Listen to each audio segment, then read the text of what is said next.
Hello everyone, welcome to the Bible City TV. In this powerful message, Rev Sam will share relationship wisdom on how genuine compliment can strengthen love, improve communication, and help couple build healthier and happier relationship.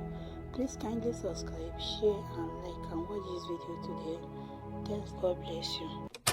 You do not have the right to criticize him once if you've not complimented him 5 times. There are some of us here, the reason we've lost relationships is because you are high on criticism, low on compliment. You are gifted to see errors and you do not have the gift to recognize good things. You subdue the need to appreciate but increase the need to correct. And no man wants to be around his mother all the time.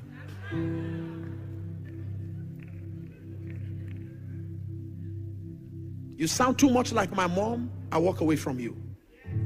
Hey, Sam, come here. Look at where you left that sock. Pick it up. Come back. You didn't drop it in the right place. Sam, come back. I said, it's not properly seated. Put it.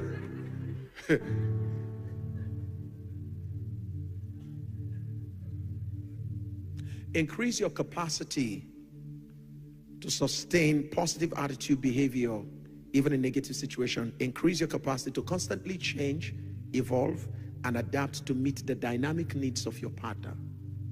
I'll leave you with 2 more. Increase your capacity to move from emotional immaturity to emotional maturity. This I can spend an entire hour talking about, but let me say this to you. The time has come for you to be able to manage how you react to things, how you react to situations, how you react to words.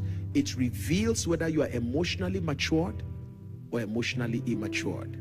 One of the major causes of breakups and divorce today is emotional immaturity. Nobody wants to hang around an emotionally immatured man or woman. It's very toxic. Very, very toxic. I'll leave you with 1 more. Increase your capacity to keep growing spiritually and manifesting spiritual virtues. Increase your capacity to keep growing spiritually. Spirituality is beautiful. Imagine just talking to your partner and say, how are you, Daniel? Please, tomorrow I may not be picking up my phones until about 12 o'clock. Because I just want to spend some time. It's my day of fast. You know, I fast every Wednesday and Friday.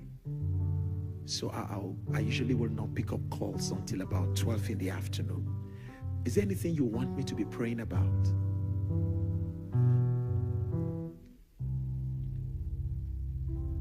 Spirituality is beautiful. Just think about the fact that a man knows that every Wednesday and Friday his house will be covered.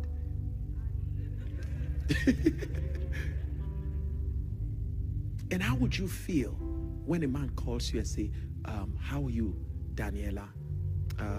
From the 1st to the 3rd of December, I'm going to be away. The Lord has asked that I come spend some time with him. You mean my guy has the special thing with God? They go spend time together. Do you have anything you want me to pray about? You all know how much you respect men who are spiritual. Imagine if the man you normally respect as a spiritual person, if that kind of man is the man in your life. Isn't it funny to know that you will call your pastor daddy, you will call him papa, you will call him everything, but then your own husband, you look at him and call him Mark.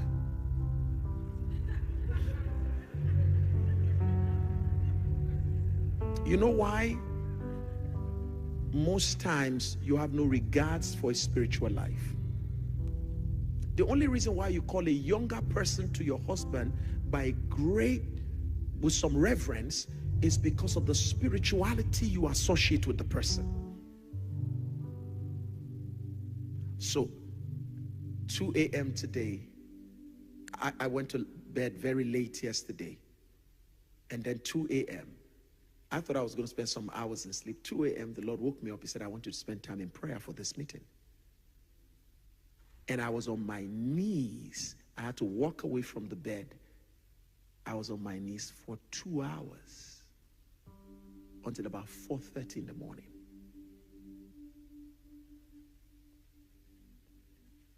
So she will wake up and find I left her just because it's so cold where I was. I had to get some things to cover myself from the cold. But I must do what God wants me to do. Being able to hear, get out of bed. Pray for someone here that as you teach, the veil will be taken away. That as you teach, knowledge, light will come.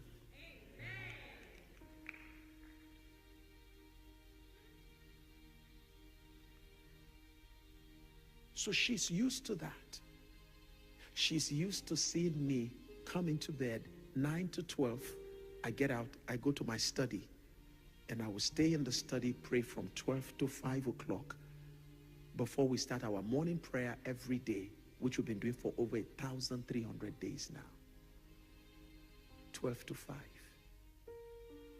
I have to talk to my father before I talk to my father about my own relationship with him before I talk to him about others. She's used to, so you know what she's done? Because she's been able to see that that's the kind of experience I'm having with God, she had to go and set up my study room. I didn't tell her to do that. I got back one day and I noticed my entire study has been properly set out. My library, she created a bed in case I want to just shut myself away from everybody. And she's educated my children enough to know that, look, whenever daddy's in his study, in his prayer room, you don't go there.